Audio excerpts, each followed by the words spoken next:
Hello guys, welcome back to your YouTube channel the smoky explain. हम हमारे channel पर Marvel movie series के सब पार्ट को सीक्वल वाइज एक्सप्लेन कर रहे हैं, जिनको अभी तक 4 फेज में रिलीज किया गया है। आज हम फेज 1 की 5th movie captain America the first Avenger के बारे में बात करेंगे। इस मूवी को 2011 में रिलीज किया गया था। कैप्टन अमेरिका मूवी में फर्स्ट एवेंजर के बारे में बताया गया है, जिसमें लीड रोल में क्रिस इवान है। मूवी को एंड तक जरूर देखना, क्योंकि इसके पोस्ट क्रेडिट सीन इसके आगे के आने वाले एवेंजर एमसीयू पार्ट से कनेक्टेड हैं। गाइस, हमारे चैनल पर एक्समैन और मार्वल की मूवी को सीक्वल वाइज एक्सप्लेन किया गया है, जिसका लिंक डिस्क्रिप्शन के अंदर है। मूवी की स्टार्टिंग में प्रेजेंट टाइम 2011 में आर्कटिक में दिखाते हैं, जहां एक आदमी को आर्कटिक की बर्फ में एक बहुत बड़ा जेट प्लेन दबा हुआ मिलता है। उसको देखने शील्ड के कुछ एजेंट्स वहां पर आते हैं और उस बर्फ के जमे हुए प्लेन के अंदर जाते हैं, जहां उनको बर्फ के अंदर एक शील्ड दिखती है, जिसके ऊपर अमेरिका का साइन बना होता है। उसको देखकर वहाँ पर सोल्जर शॉक्ड हो जाते हैं। यहाँ से सीन शिफ्ट करके पास्ट में 1942 नॉर्वे में दिखाते हैं, जहाँ दो आदमी किसी से भागते हैं और बोलते हैं कि वो उस रहस्यमय चीज़ के पीछे आ गए हैं। तब यहाँ पर एक मशीन से दीवार को तोड़ देते हैं और यहाँ दिखाया जाता है इस कहानी का मेन विलन, जर्मनी का ऑफिसर स्मिथ। स्मिथ यहाँ पर गॉड्स की पावर में से एक टेसरेट क्यूब की तलाश में आता है। स्मिथ वहाँ पर रखी एक कब्र को खोल देता है, जिसके अंदर एक क्यूब होता है। स्मिथ बोलता है ये है वो टेसरेट जो एडविन के खजाने का सबसे कीमती रत्न था, लेकिन ये वो चीज़ नहीं है जिसे दफनाया जाए, और स्मिथ उसे तोड़ देता है। स्मिथ बोलता है अगर तुमने मुझे नहीं बताया कि टेसरेट कहाँ है तो मैं तुम्हारे पूरे गांव को जला दूंगा। स्मिथ को वहाँ पर एक ट्री दिखता है, जिसके अंदर से उसे एक बॉक्स मिल जाता है। जब स्मिथ बॉक्स को खोलता है तो उसके अंदर से तेज नीले रंग की रोशनी निकलती है। स्मिथ उस बॉक्स को रख लेता है और फिर भी पूरे गाँव को तबाह करने का हुक्म दे देता है। सीन शिफ्ट करके न्यूयॉर्क में दिखाते हैं, जहाँ पर बहुत सारे लड़के यूएसए की चल रही वर्ल्ड वॉर 2 में आर्मी के सोल्जर बनने आते हैं। उनमें से एक लड़के को दिखाते हैं जिसका नाम स्टीव रोजर्स रहता है। स्टीव रोजर्स आर्मी में भर्ती के लिए एप्लीकेशन देता है, लेकिन उसका शरीर कमजोर होने की वजह से उसको आर्मी में नहीं लिया जाता है। स्टीव बोलता है क्या कुछ हो नहीं सकता है। तब डॉक्टर स्टीव को साफ मना कर देता है। स्टीव एक आर्मी की मूवी को देख रहा होता है, जहाँ एक आदमी बोलता है कि ये क्या पका रहे हो, कोई अच्छी फिल्म लगाओ। तब स्टीव बोलता है कि तुम तमीज़ से बात करो, और अब वो आदमी स्टीव को बाहर मारता है, जहाँ स्टीव बार बार उठ जाता है और बोलता है कि मुझे बहुत सहन शक्ति है। तब यहाँ स्टीव की मदद करने उसका दोस्त बकी बांस आ जाता है। बकी बांस बताता है कि उसको आर्मी में रख लिया गया है। स्टीव बोलता है कि मुझे भी उसमें होना चाहिए था। तब बकी बोलता है कि आजा यार, आज मेरा लास्ट दिन है, हम पार्टी करते हैं। स्टीव और बकी एक एक्सपो में जाते हैं, जहाँ पर हावर्ड स्टार्क को दिखाया जाता है, जो टोनी स्टार्क के पिता रहते हैं। हावर्ड स्टार्क इसे भविष्य की चाबी बोलता है, जिसमें वो बताता है कि एक दिन ऐसा आएगा जब हम हवा में उड़ेंगे। और हावर्ड स्टार्क एक कार को कुछ देर तक अपनी टेक्नोलॉजी से हवा में उड़ा देता है, लेकिन ज़्यादा देर तक नहीं। स्टीव वहाँ से निकल जाता है और एक आर्मी ऑफिसर की रेप्लिका के सामने खड़ा होता है, लेकिन स्टीव उसकी हाइट तक भी नहीं पहुँच पाता है। स्टीव का दोस्त बकी बोलता है कि तुम कुछ नहीं कर सकते हो इसमें। स्टीव बताता है उसको बस किसी भी करके आर्मी में आना है। स्टीव किसी दूसरी जगह से आर्मी का टेस्ट देने के लिए बोलता है। तब बकी बताता है कि तुम्हें वो लोग पकड़ लेंगे, ऐसा मत करो। यहाँ स्टीव और बकी दोनों की बातें वहाँ पर खड़े डॉक्टर अब्राहम एस्किन सुन लेते हैं। स्टीव का दोस्त बकी उसे बाय बोलकर चला जाता है। स्टीव अगले दिन अपनी वही आर्मी टेस्ट के लिए जाता है, जहाँ पर डॉक्टर उसको छोड़कर कहीं पर जाता है। वहाँ लिखा होता है कि आर्मी फॉर्म में गलत जानकारी भरना गैरकानूनी है। तब वहाँ पर डॉक्टर एस्किन आ जाते हैं, जो स्टीव की फाइल पढ़ते हैं और बोलते हैं कि तुमने 5 बार एग्जाम दिए हैं, तुम्हें पता है कि फॉर्म में गलत जानकारी भरना गुनाह है, लेकिन मुझे इन सब में कोई दिलचस्पी नहीं है। मैं तुम्हें एक मौका दे सकता हूँ, मेरे एक साइंटिफिक एक्सपेरिमेंट में तुम्हें एक मौका मिल सकता है। स्टीव डॉक्टर एस्किन की बात मान जाता है और उसकी फाइल में एक सील लगा देते हैं, जिस पर लिखा होता है 1A, जिसका मतलब हो सकता है फर्स्ट एवेंजर। अब स्टीव एक सुपर सोल्जर प्रोग्राम का हिस्सा बन जाता है। सीन में अब स्मिथ को दिखाते हैं, जो अपनी लैब में डॉक्टर जोला के साथ होता है। डॉक्टर जोला टेसरेट क्यूब की पावर को कंट्रोल करने के लिए एक मशीन बनाता है, जिसके अंदर स्मिथ वो टेसरेट क्यूब रख देता है। टेसरेट क्यूब से निकली एनर्जी डॉक्टर जोला की मशीन से एक डिवाइस में आ जाती है, जिसको देखकर डॉक्टर जोला बोलता है कि इस पावर से 10 बड़े बड़े जंग के लिए जहाज को चला सकते हैं। ये क्यूब पूरी तरह से जंग को बदल सकता है। स्टीव रोजर्स अब आर्मी की ट्रेनिंग में आता है, जहाँ पर पहली बार एजेंट कार्टर को दिखाते हैं। एजेंट कार्टर सब ऑफिसर को ट्रेनिंग करवाती है। सब सोल्जर दौड़ लगाते हैं, जहाँ उनका ऑफिसर बोलता है कि जो इस झंडे को नीचे उतार कर लाएगा वो एजेंट कार्टर के साथ गाड़ी में जाएगा। वहाँ पर कोई भी उस होस्ट पर नहीं चढ़ पाता है। तब स्टीव उस होस्ट को ही खोल देता है, जिससे फ्लैग नीचे आ जाता है और स्टीव गाड़ी में बैठकर वहाँ से चला जाता है। यहाँ कर्नल डॉक्टर एस्किन से बात करते हैं और बोलते हैं कि तुम अपने एक्सपेरिमेंट के लिए अगर स्टीव को चुन रहे हो तो मत चुनो, क्योंकि उसकी एक सुई भी आर पार निकल जाएगी। डॉक्टर एस्किन बोलते हैं कि मुझे ऐसा सोल्जर चाहिए जो फिट हो, बल्कि वो नेक दिल भी होना चाहिए। तब कर्नल एक ग्रेनेड को सोल्जर्स के ऊपर फेंक देते हैं। सब सोल्जर्स छुप जाते हैं, लेकिन स्टीव उस ग्रेनेड पर कूद जाता है और सबको दूर हटने के लिए बोलता है, लेकिन वो ग्रेनेड नहीं फटता है और यह एक तरह का टेस्ट होता है जिसमें स्टीव पास हो जाता है। स्टीव पर एक्सपेरिमेंट के एक रात पहले डॉक्टर एस्किन स्टीव से मिलने आते हैं। स्टीव बोलता है कि वो थोड़ा नर्वस है। डॉक्टर एस्किन अपने बारे में स्टीव को बताता है कि वो जर्मनी से है। वहाँ पर वो हिटलर के लिए सुपर सोल्जर प्रोग्राम में काम कर रहा था, जिसमें उसका साथी स्मिथ था। स्मिथ को गॉड की पावर पर बिलीव था। उसने अर्थ की गहराई में उसे ढूंढा भी, लेकिन उसको नहीं मिला। तब उससे मेरे एक्सपेरिमेंट में वो बात दिखी जिससे वो ताकतवर बन सकता था। उसने मेरा बनाया सीरम को खुद पर ट्राई किया, लेकिन वो सीरम पूरी तरह से तैयार नहीं था। इससे उसमें दूसरे बुरे इफेक्ट भी हुए। लेकिन तुम अब डरो मत, ये सीरम पूरी तरह से तैयार है, तुम आराम करो। अगले दिन स्टीव एजेंट कार्टर के साथ एक कार में जाता है, जहां वो एक सीक्रेट लैब में पहुंच जाते हैं। लैब में डॉक्टर एस्किन स्टीव का वेलकम करते हैं और वहां पर हावर्ड स्टार्क भी रहता है, जिसकी मशीन लैब में होती है। अब स्टीव पर एक्सपेरिमेंट करते हैं, जहां पर उसकी बॉडी में सीरम डाला जाता है और साथ में वीटा रेस भी दी जाती है।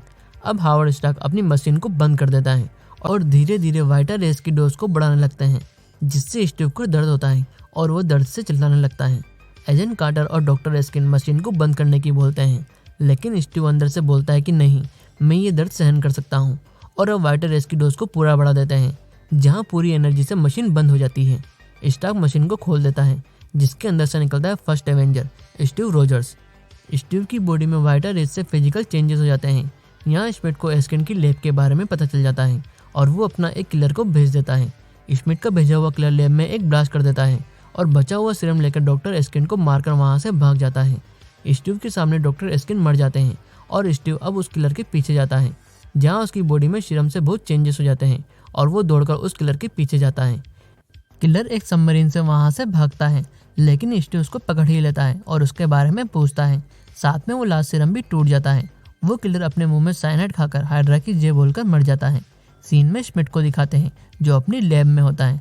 स्मिथ हिटलर की वॉर में उसका साथी होता है, जहां स्मिथ लैब में हिटलर के लिए सुपर सोल्जर प्रोग्राम को बनाता है, लेकिन वो बिना डॉक्टर एस्किन के कामयाब नहीं रहता है और स्मिथ हिटलर से अलग अपनी हाइड्रा आर्मी बना लेता है। स्मिथ वहां पर अपने बनाए हुए एनर्जी से हिटलर के आए सोल्जर्स को मार देता है। दूसरी तरफ स्टीव के ब्लड के सैंपल लिए जाते हैं, जहां कर्नल एजेंट कार्टर के साथ हाइड्रा के प्लान को रोकने जाते हैं। स्टीव भी उनके साथ जाने को बोलता है। तब कर्नल स्टीव को मना कर देता है और बोलता है कि डॉक्टर एस्किन से मैंने पूरी एक आर्मी मांगी थी, लेकिन मुझे बस तुम मिले हो। और डॉक्टर एस्किन के मरने के बाद उनका सुपर सोल्जर प्रोग्राम का फॉर्मूला भी चला गया है, जिससे इस प्रोग्राम को बंद कर दिया गया है। अब स्टीव रोजर्स को आर्मी के लिए बॉन्ड कलेक्ट करने के लिए कैप्टन अमेरिका बना दिया जाता है, जो सबका एंटरटेनमेंट करके आर्मी के लिए बॉन्ड कलेक्ट करता है। लेकिन स्टीव इन सबसे खुश नहीं होता है, क्योंकि उसको जंग लड़नी थी। एजेंट कार्टर स्टीव से बात करती है और बोलती है कि तुम बस इस एंटरटेनमेंट के लिए नहीं हो, तुम इससे बड़े काम करने के लिए हो। एजेंट कार्टर बताती है कि एक सेना की टुकड़ी हाइड्रा को रोकने गई थी, लेकिन उनमें से कुछ जवान वापस नहीं आए हैं। स्टीव को याद आता है कि उसका दोस्त भी उसी सेना की टुकड़ी में था। स्टीव उसके बारे में पूछने कर्नल के पास जाता है और अपने दोस्त बकी बांस के बारे में पूछता है, लेकिन बकी बांस भी गुमशुदा हो जाता है। स्टीव उसको बचाने के लिए बोलता है, लेकिन कर्नल मना कर देते हैं। इसलिए अब स्टीव अकेला ही अपने दोस्त को बचाने वहाँ से निकल जाता है, जहाँ उसकी मदद एजेंट कार्टर करती है।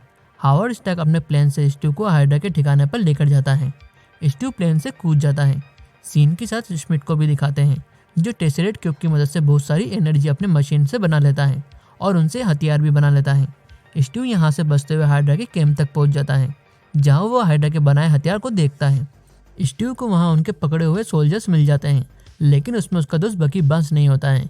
स्टीव अब सब सोल्जर को वहाँ से जाने की बोलता है और बकी को ढूंढता है। दूसरे सोल्जर हाइड्रा के बनाए हुए टैंक को यूज़ करते हैं और वहाँ से भागते हैं। स्टीव को उसका दोस्त मिल जाता है और उसको लेकर वो वहाँ से भागता है। साथ में पूरी फैक्ट्री भी तबाह होने लगती है। स्टीव को वहाँ पर स्मिथ और डॉक्टर जोला मिलते हैं। स्टीव स्मिथ को एक जोरदार पंच मारता है, जहाँ अब स्मिथ उसका असली फेस दिखाता है, जो उस एक्सपेरिमेंट के बाद पूरी तरह से जल गया था। इसलिए स्मिथ को रेड स्कल भी बोलते हैं। स्मिथ वहाँ से डॉक्टर जोला के साथ भाग जाता है और स्टीव वहाँ से पूरी आर्मी को बचाकर अपने बेस कैंप में ले आता है। सब स्टीव रोजर्स के इस काम से खुश होते हैं और उसको कैप्टन अमेरिका बोलते हैं। स्टीव रेड स्कल के सारे खुफिया ठिकाने को मैप पर सबको बताता है, जिनको खत्म करने के लिए स्टीव अब एक आर्मी तैयार करता है। ये सब वही लोग होते हैं जिनको स्टीव ने बचाया था, जिसमें उसका दोस्त बकी बांस भी रहता है। हावर्ड स्टार्क हाइड्रा के बनाया हुआ वो हथियार देखता है जिसके अंदर टेसरेट क्यूब की पावर रहती है, जिसको खुद स्टार्क भी समझ नहीं पाता है। स्टार्क के पास में स्टीव आता है, जहां स्टार्क स्टीव को उसकी प्रोटेक्शन के लिए कुछ शील्ड दिखाता है, जिसमें स्टीव को एक वाइब्रेनियम से बनी शील्ड पसंद आती है।